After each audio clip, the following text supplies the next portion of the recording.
PGI की ओर से विश्व फिजियोथेरेपी सप्ताह मनाया जा रहा है, जिसमें कि डॉक्टर अनिरुद्ध ने बताया है कि आज के समय में थेरेपी हर किसी के लिए कितनी महत्वपूर्ण हो गई है, चाहे वो मानसिक स्वास्थ्य का मार्ग हो, जहां सामान्य जीवन की बीमारियां जो दबी हुई हैं, दब जाती हैं और जो सर्जरी से ठीक नहीं होती वे थेरेपी से ठीक हो रही हैं। लोगों को जागरूक करने के लिए ये विश्व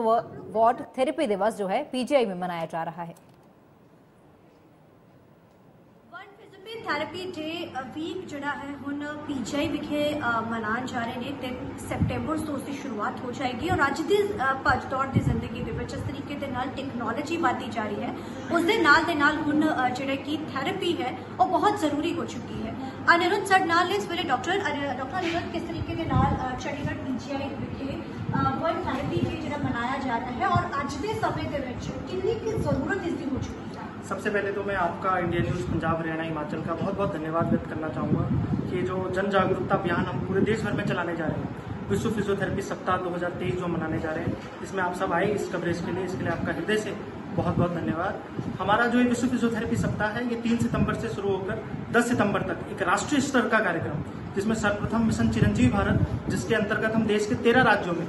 निःशुल्क फिजियोथेरेपी परामर्श camp, medical camp, Ayurveda camp, dental camp आयोजित करने जा रहे हैं, जो कि 3 तारीख को देहरादून में होने जा रहा है। उसमें भी कई सारे गणमान्य उसमें आने वाले हैं। 4 तारीख को बिहार में, क्योंकि 5 तारीख को शिक्षक दिवस है, तो 4 तारीख को बिहार में शिक्षकों के बीच में एक सेमिनार आयोजित करने जा रहे हैं कि कैसे जो हमारे शिक्षक हैं, जो हमारे टीचर्स हैं, वो कैसे फिजियोथेरेपी को लेके अवेयर रहें और कैसे वो, क्योंकि देखिए जो टीचर होता है वो समाज में, उन्होंने समाज के पुरोधा हैं, उन्होंने समाज का निर्माण करना है। हम सब कहीं ना कहीं टीचरों से ही निकल के आज आगे अपने जीवन में बढ़े, तो कैसे हमारे टीचर्स अवेयर रहें, टीचर्स रोगों से दूर रहें, इसके लिए 4 तारीख को बिहार में टीचरों के बीच में सेमिनार आयोजित होने वाला है। 5 से 7 सितंबर तक एक राष्ट्रीय स्तर का, माननीय प्रधानमंत्री जी ने कहा है फिट इंडिया हिट इंडिया, तो फिट इंडिया के मंत्र पर आगे बढ़ते हुए 5 से 7 तारीख तक काइनेसिस स्पोर्ट्स एडिशन, जो पीजीआई चंडीगढ़ में पटियाला से, पंजाब से, हरियाणा से, हिमाचल से कई सारे खिलाड़ी, इसमें बैडमिंटन और एथलेटिक्स का एक टूर्नामेंट आयोजित होने वाला है। 8 सितंबर को हमारे कारगिल विक्टर हैं कैप्टन योगेंद्र यादव जी, कैप्टन विक्रम बत्रा जी, जिन्हें हमें दिल मांगे मोर का मंत्र दिया था, ऐसे कैप्टन विक्रम बत्रा जी की पूर्व संध्या पर एक रक्तदान शिविर मिशन जीवन रेखा के अंतर्गत हम आयोजित करने जा रहे हैं। 9 सितंबर को, जिसे कहते हैं कि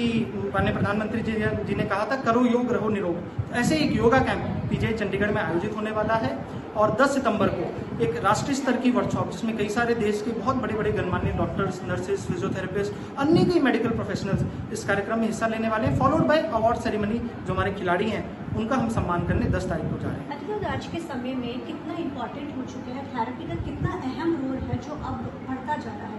आमतौर के ऊपर थेरेपी हम पहले कभी कभार सुनते थे, लेकिन अब ये रूटीन का हिस्सा कैसे बनता जा रहा है, कितनी ज़रूरत हो चुकी है? देखिए, हम देख रहे हैं दिन by day, specially after Covid, कैसे दिन प्रतिदिन जो साइकोलॉजिकल डिसऑर्डर है, मेंटल डिसऑर्डर है, जो जिन्हें हम मतलब कॉमन वर्ड कहें तो लाइफस्टाइल डिसऑर्डर दिन प्रतिदिन बढ़ते जा रहे हैं। तो लाइफस्टाइल डिसऑर्डर्स के न केवल प्रिवेंशन में, उनके ट्रीटमेंट में भी फिजियोथेरेपी एक बहुत इंपॉर्टेंट रोल प्ले करता है। क्योंकि हम ड्रग खाते हैं, अगर हम मेडिसिन ले रहे हैं तो उस मेडिसिन का कहीं ना कहीं साइड इफेक्ट है, बॉडी पे कहीं ना कहीं साइड इफेक्ट डालता है, या कहीं ना कहीं ब्रेन पे, लिवर पे वो साइड इफेक्ट डालता है। लेकिन जो थेरेपी है, जो एक्सरसाइज है, जिसे हम कह सकते हैं कि आज के समाज में द न्यू मॉडर्न मेडिसिन है, ये new modern medicine without any side effect, body में से हार्मोन रिलीज होते हैं जिन्हें हम हैप्पी हार्मोन्स कह सकते हैं, या जिसे हम कह सकते हैं कि बॉडी में एक फील गुड फैक्टर ये हमारी बॉडी को देते हैं, जिससे हम इन सारी बीमारियों के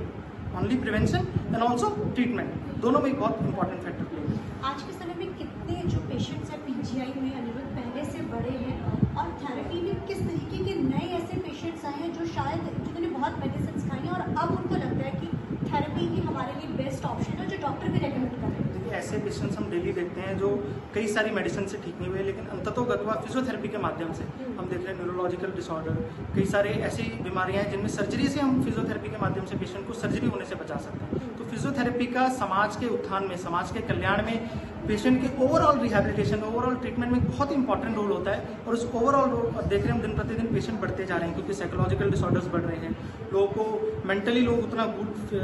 गुड नहीं फील करते हैं जितना पहले फील किया करते थे। तो धीरे धीरे जो बीमारियां जैसे जैसे बढ़ती जा रही हैं, उन बीमारियों के प्रिवेंशन में और ट्रीटमेंट में फिजियोथेरेपी बहुत इंपॉर्टेंट रोल प्ले करेगी। आमतौर के ऊपर जब अभी ऐसे मैं कुछ तस्वीरें भी देख रही हूँ कि डिलीवरी के बाद जो कसरत होती है, जो आजकल फिट रहने के लिए या मेंटल लेवल को सेट करने के लिए जो मेंटली, जिसका डिप्रेशन का जो बहुत इम्पैक्ट पड़ता जा रहा है, उसमें भी अदरवाइज आमतौर पर पहले कहा जाता था कि प्रेगनेंसी के बाद जब बेबी बॉर्न हो तो आप किसी भी तरीके की कोई भी एक्सरसाइज नहीं कर सकते, क्या ये ट्रेंड अब चेंज हुआ? बिल्कुल ट्रेंड अब पैटर्न चेंज हुआ तो सर्जरी के बाद भी नेक्स्ट डे हम लोग एक्सरसाइज शुरू कर देते हैं, जैसे कहते हैं वेट बियरिंग या लोडिंग जॉइंट पे शुरू कर देते हैं। ऐसी वॉल्व फ्लो है जो ये कहता है कि जितनी जॉइंट पे लोडिंग होगी उतनी जॉइंट और ज़्यादा स्ट्रांग होगी या उतनी मसल्स और ज़्यादा स्ट्रांग होगी। तो जितनी ज़्यादा हम एक्सरसाइज करेंगे, जितना ज़्यादा मसल्स को स्ट्रेंथनिंग करेंगे, उतना उसका बेटर इफेक्ट रहता है। सेम गोस जो आप गायनी पेशेंट्स की बात करें कि अब आप देख रहे हैं कैसे आजकल मेरी माताओं बहनों को निरंतर पीसीओएस की बीमारी बढ़ती जा रही है। तो हम गायनी डिपार्टमेंट में भी आजकल हम यही काम कर रहे हैं कि जो महिलाएं कई सालों से जो कंसीव नहीं हो पा रही थी, थ्रू मेडिसिन भी कंसीव नहीं हो पा रही थी, उन्हें हम एक्सरसाइज और डाइट देके हमने कई सारे पेशेंट्स, हमारे पास रिजल्ट्स हैं विद प्रूफ, हमने कई सारे ऐसे पेशेंट्स हैं जो कई सालों से कंसीव नहीं हो पा रहे हैं, थ्रू एक्सरसाइज हमने कंसीव करवाया। तो और जो मेंटली जो एक प्रॉब्लम आजकल आमतौर में डिप्रेशन, अब छोटे छोटे बच्चे भी कहते हैं हमें टेंशन हो रही है, हमें डिप्रेशन है, तो वो कैसे मतलब बच्चों में बढ़ता जा रहा है, उसको कैसे हम लोग ठीक करें? देखिए दिन प्रतिदिन मैंने आपको जैसे बताया कोविड के बाद हम साइकोलॉजिकली थोड़ा वीक, तो मैंने बताया जो हम एक्सरसाइज करते हैं तो कई सारे हमारी बॉडी से ऐसे गुड हार्मोन्स होते हैं जो हमें फील गुड फैक्टर या हैप्पी हार्मोन्स होते हैं जो हमारी बॉडी से रिलीज होते हैं, तो उसका बॉडी में एक बहुत ही पॉजिटिव इंपैक्ट आता है। हम सब ये तो मतलब नॉर्मल जनरल सी बात है, अगर हम सब भी आधा घंटा वॉक करते हैं तो उसके बाद हमें अच्छा लगता है, जैसे कहते हैं फील गुड फैक्टर एक फील होता है। तो एक्सरसाइज का एक बहुत ही इंपॉर्टेंट रोल है और इस विश्व फिजियोथेरेपी सप्ताह के माध्यम से मैं आपके माध्यम से, क्योंकि हम देश के विभिन्न कोनों में जाने वाले हैं, मैं आपके माध्यम से सभी देशवासियों से अनुरोध करूंगा कि ये जन जागरूकता अभियान है, कि जनता में जागरूकता है कि कैसे ये जो exercise the new modern medicine है कि जन जन तक पहुंच सके, जन जन इसका लाभ उठा सके, क्योंकि इसका कोई नुकसान तो है नहीं, एक्सरसाइज करने का नुकसान तो कुछ होता नहीं, तो इसलिए आप इसको जन जन तक इसका लाभ उठा सके, जन जन इसका फायदा उठा सके, इसके लिए जन जागरूकता अभियान हम देश भर में चला रहे हैं और यह अभियान देशवासियों के सहयोग से ही, देशवासियों के आशीर्वाद से ही पूरा होगा। इसलिए मैं आपके माध्यम से, क्योंकि आप तो राष्ट्रीय स्तर का चैनल है, आपके माध्यम से देशवासी इसमें हमारा सहयोग करें, जिससे हम एक राष्ट्र निर्माण में एक नई अलग, हम राष्ट्र के लिए एक अलग कार्य करके समाज में एक अभूतपूर्व योगदान दे सकें। Thank you so much. तो इस साडे गल करते अनुरोध जिन्हों ने जानकारी दी कि किवें अज थैरेपी है जो हर शख्स के लिए बहुत अहम हो चुकी है। सो निरोग रहने के लिए बेहतर है कि